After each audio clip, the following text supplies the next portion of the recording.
Let's mic day special. नमस्कार, let's mic में आपका स्वागत है। डे स्पेशल के साथ मैं राखी जैन। आज डे स्पेशल में हम बात करेंगे उस आंदोलन की जिसने भारत के स्वतंत्रता संग्राम को एक नई दिशा दी। वो आंदोलन जो अहिंसक था, लेकिन उसकी गूंज ब्रिटिश साम्राज्य की नींव तक पहुंची। 1 अगस्त 1920 को महात्मा गांधी के नेतृत्व में शुरू हुआ असहयोग आंदोलन भारत की आजादी की लड़ाई में एक मील का पत्थर साबित हुआ। आइए लौटते हैं उस दौर में जब एक पूरा देश अंग्रेजी शासन से असहयोग की राह पर निकल पड़ा था। 1999 का साल, अमृतसर का जलियांवाला बाग, बैसाखी का दिन और एक शांतिपूर्ण सभा। लेकिन जनरल डायर के आदेश पर जो गोलियां बरसी, उन्होंने केवल शरीर नहीं भेदे, भारत के आत्मसम्मान को छलनी कर दिया। यही वो मोड़ था जिसने देश भर में रोष की आग फैलाई। महात्मा गांधी, जो अभी तक ब्रिटिश सत्ता में सुधार की संभावनाएं देख रहे थे, उन्होंने तय कर लिया, अब सहयोग नहीं, अब असहयोग होगा। 1 अगस्त 1920 गांधी जी ने इस आंदोलन की शुरुआत की। उन्होंने देशवासियों को एक सीधा साफ संदेश दिया, अगर आप आजादी चाहते हैं तो सरकार का सहयोग करना बंद कर दीजिए।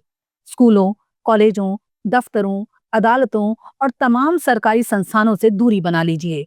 ये आंदोलन केवल विरोध नहीं था, ये आत्म संयम और आत्म बलिदान की परीक्षा भी था। गांधी जी के असहयोग आंदोलन में हिंसा के लिए कोई स्थान नहीं था। ये आंदोलन उनके सत्याग्रह सिद्धांत का विस्तार था, अहिंसा से प्रतिरोध। उनका मानना था, अगर भारत की जनता एकजुट होकर विदेशी शासन से सहयोग करना बंद कर दे तो ये शासन अपने आप चरमरा जाएगा। सिर्फ इतना भर नहीं, गांधी जी ने विदेशी वस्त्रों का बहिष्कार कर खादी को अपनाने का आह्वान किया। चरखा राष्ट्रीय आंदोलन का प्रतीक बन गया। सारा देश एक सुर में बोल उठा, अब नहीं। सरकारी स्कूलों और कॉलेजों से विद्यार्थियों ने नाम वापस लिया। वकीलों ने अदालतों में पेश होना बंद कर दिया, जिनमें मोतीलाल नेहरू, चित्तरंजन दास और राजेंद्र प्रसाद जैसे नाम शामिल थे। बाजारों में विदेशी वस्त्रों की होली जलाई जाने लगी। गांव-गांव में चरखा कातने की होड़ लग गई। ब्रिटिश सत्ता सत्ते में आ गई। वो समझ नहीं पा रहे थे कि ये शांत आंदोलन उनकी व्यवस्था की जड़ें कैसे हिला रहा है। इसी दौर में भारत में खिलाफत आंदोलन भी चल रहा था, जो तुर्की के खलीफा को हटाए जाने के विरोध में मुस्लिमों का एक आक्रोश था। गांधी जी ने इस धार्मिक असंतोष को राष्ट्रीय आंदोलन से जोड़ दिया और असहयोग आंदोलन को एक व्यापक जन आंदोलन बना दिया, जो हिंदू मुस्लिम एकता की मिसाल भी बन गया। यह आंदोलन पहली बार था जब शहरों से लेकर गांवों तक हर तबके के लोग, किसान, मजदूर, छात्र, व्यापारी, स्वतंत्रता संग्राम के हिस्सेदार बन गए। ब्रिटिश सरकार हाथ पर हाथ धरकर बैठी नहीं रही। जहां आंदोलन तेज हुआ, वहां दमनकारी नीतियां अपनाई गईं। हजारों आंदोलनकारियों को जेलों में डाला गया। कई जगह लाठीचार्ज, गिरफ्तारी और प्रेस पर सेंसरशिप लागू की गई। लेकिन हर गिरफ्तारी के साथ आंदोलन और प्रखर होता गया। लोगों ने डरना बंद कर दिया था, और यही था असहयोग आंदोलन की सबसे बड़ी ताकत, डर का टूट जाना। लेकिन हर आंदोलन की एक परीक्षा होती है, और असहयोग आंदोलन की परीक्षा बनी चौरी चौरा की घटना। 5 फरवरी 1922 को उत्तर प्रदेश के चौरी चौरा कस्बे में एक जुलूस के दौरान पुलिस द्वारा हिंसा हुई। जवाब में भीड़ ने थाने को आग के हवाले कर दिया और 22 पुलिसकर्मी मारे गए। ये गांधी जी के सिद्धांतों के खिलाफ था। वो आंदोलन को हिंसा की राह पर नहीं जाने देना चाहते थे। उन्होंने तत्काल आंदोलन को वापस लेने का निर्णय ले लिया। असहयोग आंदोलन की वापसी से कुछ नेताओं को निराशा हुई।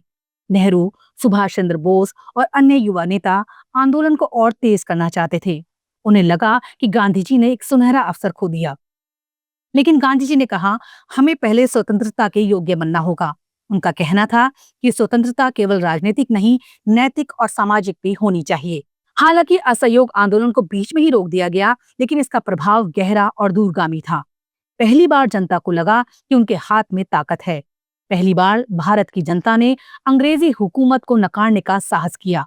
यह आंदोलन एक राजनीतिक पाठशाला बना, जिसमें सत्याग्रह, अहिंसा और जन जागरण की शिक्षा मिली। इस आंदोलन ने कांग्रेस को एक मिडिल क्लास पार्टी से निकालकर जन आंदोलन की पार्टी बना दिया। 1922 में असहयोग आंदोलन को वापस लेने के कुछ ही समय बाद गांधी जी को राजद्रोह के आरोप में गिरफ्तार कर लिया गया। उन्हें 6 साल की सजा सुनाई गई। हालांकि वो 2 साल बाद स्वास्थ्य कारणों से रिहा कर दिए गए। इस गिरफ्तारी ने उन्हें और अधिक लोकप्रिय बना दिया। ब्रिटिश सरकार के खिलाफ जनमत और भड़क गया।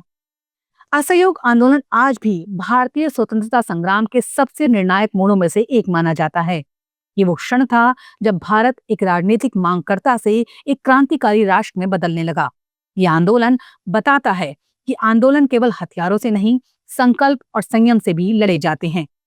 तो एक कहानी थी उस आंदोलन की जिसने अंग्रेजी शासन की नींव हिला दी थी, बिना एक भी गोली चलाए, जिसने जनता को सिखाया कि सत्ता का विरोध केवल तलवार से नहीं, आत्मबल से भी किया जा सकता है।